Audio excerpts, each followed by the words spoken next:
आज हो गया है 20 सितंबर 2024 दिन शुक्रवार। चलिए नजर डालते हैं मध्य प्रदेश की 25 बड़ी खबरों पर इससे पहले इस न्यूज को आप कौन से जिले से देख रहे हैं हमें कमेंट बॉक्स में बताना ना भूलें। कोलकाता की घटना के बाद एमपी सरकार सतर्क, भोपाल में 6 सरकारी अस्पतालों में लगेंगे 52 सीसीटीवी कैमरे। कोलकाता के आरजीकर मेडिकल कॉलेज और हॉस्पिटल में रेप कांड के बाद मध्य प्रदेश सरकार ने महिला सुरक्षा को लेकर सक्रियता दिखाई है। राजधानी भोपाल में संचालित 6 गैस राहत अस्पतालों में अंदर और बाहरी सुरक्षा पर विशेष ध्यान दिया जा रहा है। इन 6 अस्पतालों में 52 सीसीटीवी कैमरे और 6 वीडीआर लगाए जा रहे हैं। जवाहरलाल नेहरू चिकित्सालय में सीसीटीवी कैमरे लगाने का काम 19 सितम्बर तक पूरा हो चुका है। वहीं बचे शेष 5 चिकित्सालयों में भी ये काम जल्द ही पूरा कर लिया जाएगा। EWS कोटे का लाभ नहीं उठा रहे हैं छात्र, एमपी के इंजीनियरिंग कॉलेजों में आधी से ज्यादा सीटें खाली। मध्य प्रदेश के 139 इंजीनियरिंग कॉलेजों में एडमिशन के लिए कॉलेज लेवल काउंसलिंग की प्रक्रिया चल रही है। इनमें कुल 72,000 सीटें हैं। इनमें से अब तक 40,000 छात्र एडमिशन ले चुके हैं। आंकड़ों के मुताबिक करीब 32,000 सीटें अभी भी खाली हैं। अब आने वाले समय में कॉलेज में काउंसलिंग के जरिए इन खाली सीटों को भरा जा सकेगा। छात्रों को कंप्यूटर साइंस इंजीनियरिंग ब्रांच सबसे ज्यादा पसंद आ रही है। इनमें से आर्थिक रूप से कमजोर वर्ग के छात्रों के लिए 6,500 सीटें आरक्षित है, लेकिन इनमें से केवल 2500 सीटों पर ही EWS के छात्रों ने दाखिला लिया है। अभी भी 3500 सीटें खाली हैं।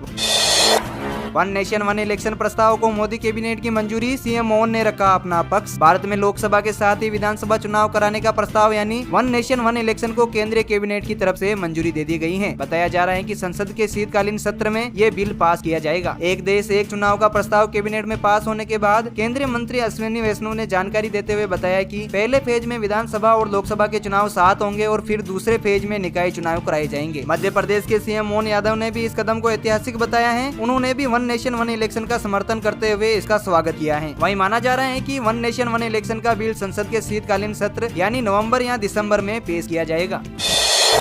एमपी में बारिश का सिलसिला जारी, भिंड मुरैना समेत इन जिलों में तेज बारिश का अलर्ट। मध्य प्रदेश में बारिश का दौर जारी रहने की संभावना है, जिसके चलते मौसम विभाग ने येलो अलर्ट जारी किया है। आज ग्वालियर, शिवपुरी, दतिया, भिंड मुरैना समेत 30 जिलों में भारी बारिश की चेतावनी जारी की गई है। इन जिलों में मौसम में आए बदलाव से फसलों पर असर पड़ सकता है। बता दें कि बुधवार को मौसम विभाग ने प्रदेश के विभिन्न जिलों के लिए ऑरेंज और येलो अलर्ट जारी किया था। विदिशा, अशोकनगर, दतिया, भिंड समेत अन्य जिलों में अत्यधिक भारी बारिश की आशंका जताई गई थी, जबकि भोपाल, रायसेन, सीहोर समेत अन्य जिलों में भारी बारिश का अलर्ट जारी किया गया था। मध्य प्रदेश में नर्सिंग परीक्षा फिर हुई स्थगित, छात्रों ने जताई नाराजगी। मध्य प्रदेश में आयुर्विज्ञान विश्वविद्यालय द्वारा आयोजित नर्सिंग परीक्षा एक बार फिर से स्थगित कर दी गई है, जिससे छात्रों में गहरा रोष है। पोस्ट बेसिक BSc नर्सिंग के प्रश्न पत्र 19 सितंबर को होने थे, लेकिन परीक्षा से एक दिन पहले ही इसे स्थगित कर दिया गया। इसके अलावा नर्सिंग के 2 अन्य पाठ्यक्रमों की तिथि में भी बदलाव किया गया है। छात्रों ने परीक्षा को बार बार स्थगित किए जाने पर नाराजगी जताई है। नई तिथि के अनुसार अब नर्सिंग की परीक्षाएं 25 सितम्बर से शुरू होगी।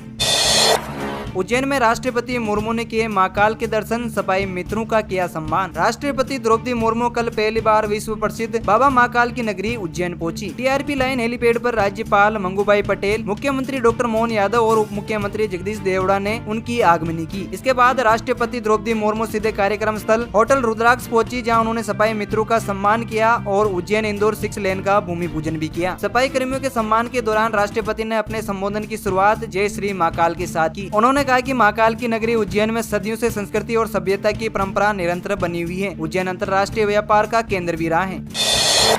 6 लाइन रोड बनने के बाद इंदौर उज्जैन के बीच बसाटी होगी तेज, 40 मिनट में हो जाएगा सफर। इंदौर से उज्जैन के बीच 6 लेन मार्ग का भूमि पूजन राष्ट्रपति द्रौपदी मुर्मू के हाथों हो गया। 1700 करोड़ की लागत से ये सड़क तैयार होगी। के बनने से दोनों शहरों के बीच सफर में लगने वाले समय में काफी कमी आएगी। साथ ही इंदौर और उज्जैन के बीच बसाटी भी तेज होगी। अभी इंदौर उज्जैन की सीमा के आसपास तक 30 से ज्यादा टाउनशिपों का काम चल रहा है। 6 लेन सड़क बनने के बाद दोनों शहरों के बीच बसाटी और तेज होगी।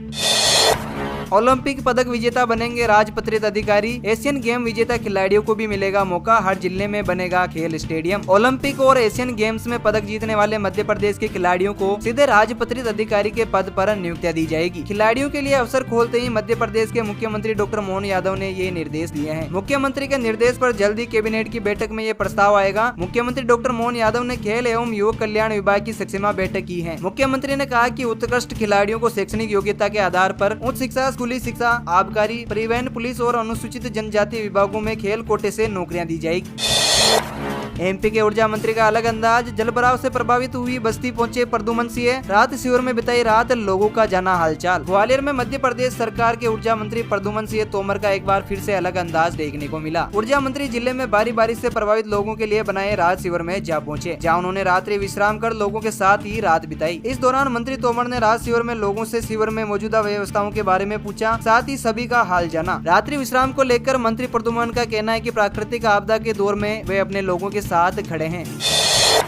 मध्य प्रदेश पुलिस भर्ती की तारीखों में बड़ा बदलाव, 23 से 29 सितंबर की भर्ती परीक्षा अब 11 से 17 नवंबर को होगी। शारीरिक परीक्षा 30 सितंबर से। मध्य प्रदेश पुलिस भर्ती से जुड़ी बड़ी खबर सामने आई है। मध्य प्रदेश पुलिस आरक्षण के फिजिकल टेस्ट की तारीखों में बदलाव किया गया है। 23 से 29 सितंबर की भर्ती परीक्षा अब 11 से 17 नवंबर को होगी। दरअसल एमपी में भारी बारिश के कारण मैदानों में पानी भर गया है। बारिश से शारीरिक परीक्षा का शेड्यूल बदल दिया गया है। प्रदेश में कुल 7,411 पदों पर पुलिस आरक्षणों की भर्ती हो रही है। जिन अभ्यर्थियों का फिजिकल टेस्ट 30 सितंबर या उसके बाद होना था, उनके लिए परीक्षा की तारीख यथावत रहेगी। विभाग से प्राप्त जानकारी के अनुसार पुलिस आरक्षण की शारीरिक परीक्षा 30 सितंबर से शुरू हो जाएगी।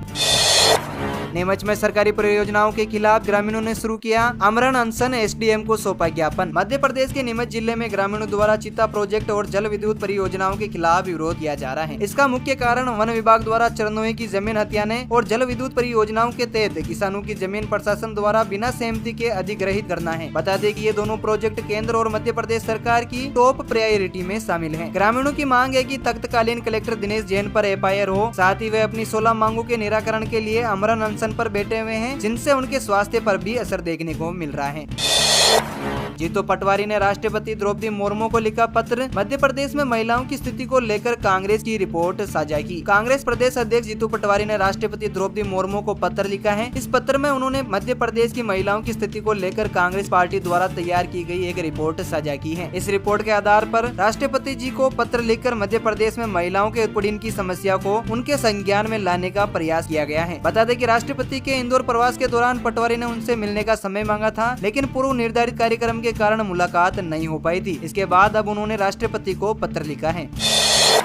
अपने बच्चों को बनाए करोड़पति, सरकार की स्कीम में बस महीना डालते रहे 833 रुपए। भारत सरकार ने ऐसी योजना की शुरुआत की है जो न सिर्फ आपके बच्चों का वर्तमान बल्कि उनका भविष्य और यहाँ तक कि उनके बुढ़ापे को भी सुरक्षित कर सकती है। इस योजना का नाम है एनपीएस वात्सल्य योजना, जिसे केंद्रीय वित्त मंत्री निर्मला सीतारमण ने 18 सितंबर 2024 को लॉन्च किया है। इस योजना को जुलाई 2024 के बजट में घोषित किया गया था। इसका प्रबंधन पेंशन फंड नियामक और विकास प्राधिकरण के अंतर्गत किया जाएगा।